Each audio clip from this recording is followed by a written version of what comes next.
Hi, this is Tutor Says, and we are going to practice reading. Are you ready? Let's do it. The Lion and the Rabbit. A cruel lion lived in the forest. Every day, he killed and ate a lot of animals. The other animals were afraid the lion would kill them all. The animals told the lion, "Let's make a deal. If you promise to eat only one animal each day, then one of us will come to you every day. Then you don't have to hunt and kill us." The plan sounded well thought out to the lion, so he agreed, but he also said, "If you don't come every day, I promise to kill all of you the next day." Each day after that, one animal went to the lion, so that the lion could eat it. Then all the other animals were safe. Finally, it was the rabbit's turn to go to the lion. The rabbit went very slowly that day. So the lion was angry when the rabbit finally arrived. The lion angrily asked the rabbit, "Why are you late?" "I was hiding from another lion in the forest. The lion said he was the king, so I was afraid." The lion told the rabbit, "I am the only king here. Take me to that other lion and I will kill him." The rabbit replied, "I will be happy to show you where he lives." The rabbit led the lion to an old well in the middle of the forest. The well was very deep with water at the bottom. The rabbit told the lion, "Look in there. The lion lives at the bottom." When the lion looked into the well, he could see his own face in the water. He thought that was the other lion. Without waiting another moment, the lion jumped into the well to attack the other lion. He never came out. All of the other animals in the forest were pleased with the rabbit's clever trick. The report. Lee sat among the books at the library and thought about his group project. They had to turn it in soon, but he hadn't even started his part. Jack and Claire were in this group.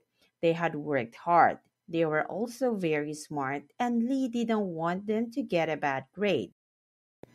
Jack did the report. He wrote a lot of very good sentences and described things with great adjectives.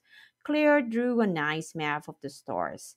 Now Lee needed to do his part of the project. "Well, I suppose I need to start my model," Lee thought. Making a model of a planet was really hard.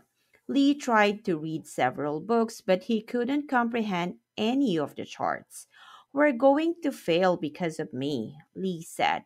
He put his head down on the table and said, "I wish I could see a planet instead of having to read about it." Suddenly there was a bright light. Lee was pulled from his chair, through the roof, and right into a strange ship. "Hello, kid," said an alien. "Did you ask for help?" Lee told the friendly alien about his project. The alien agreed to help Lee solve his problem. "First, we'll fly through space to view the universe. Then, I can help you make a model of my planet." Soon they were going through the clouds. They passed the moon. Then they viewed Mars. Lee was very excited. Instead of a bad grade, his group would have the best project ever. "It's time to go home," the alien finally said. On the way back, he helped Lee make a model of the planet Mars. Soon they were on Earth. "Thanks," Lee said. "My model will be awesome." Then he took his model and said goodbye to his new friend.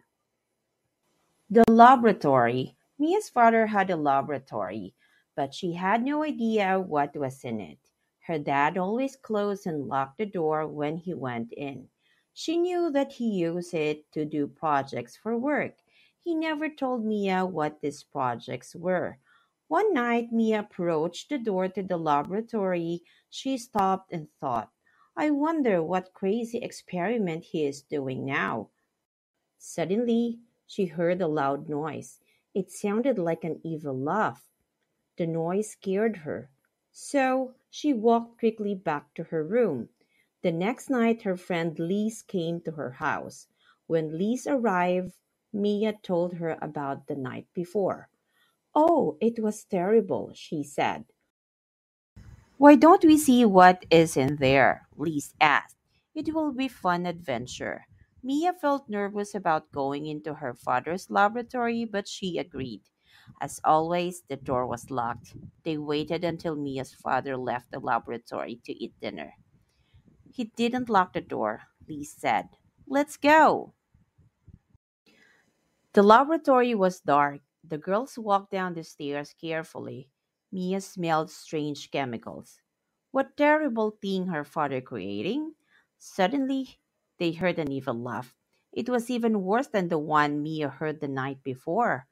What if a monster was going to kill them? Mia had to do something. She shouted for help. Mia's father ran into the room and turned on the lights. Oh no, he said.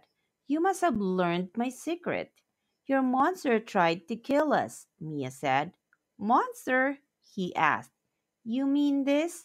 He had a pretty doll in his hands. The doll laughed. The laugh didn't sound so evil anymore. I made this for your birthday. I wanted to give it to you then, but you can have it now. I hope you like it. The dog's bell. John's dog was a bad dog. He bit people frequently. John had great concern about this. It was not an appropriate way for a dog to behave. His friends in the village always expected the dog to bite them. The news about John's dog spread through the village. None of the people wanted to go to John's house. John tried to instruct the dog to behave, but it never worked. He tried to be patient and teach the dog to be calm. That also didn't work. John didn't want to punish the dog. How will I stop my dog's bad habit? John asked himself. John's friend came to talk to him about the issue. During their important meeting, his friend said, the people in the village asked me to represent them. We want your dog to stop his habit. Why don't you put a bell around the dog's neck? This way, we would hear your dog coming down the street. John thought this was a great idea. Now people could stay away from the dog. It would not be able to bite anyone anymore. The dog liked the bell too. People looked at him when they heard his bell. This made the dog very content. He liked the song the bell played when he walked.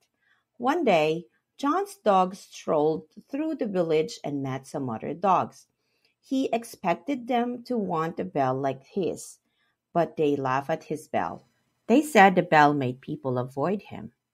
John's dog shook his head. No, they look at me because they like the bell. The other dog said, you have the wrong idea of what makes you popular. Of course they like your bell. It tells them where you are, so they can avoid you. You aren't able to bite them anymore. You see, being popular isn't something positive when it's for the wrong reason. The Friendly Ghost. A nice woman lived by a large river.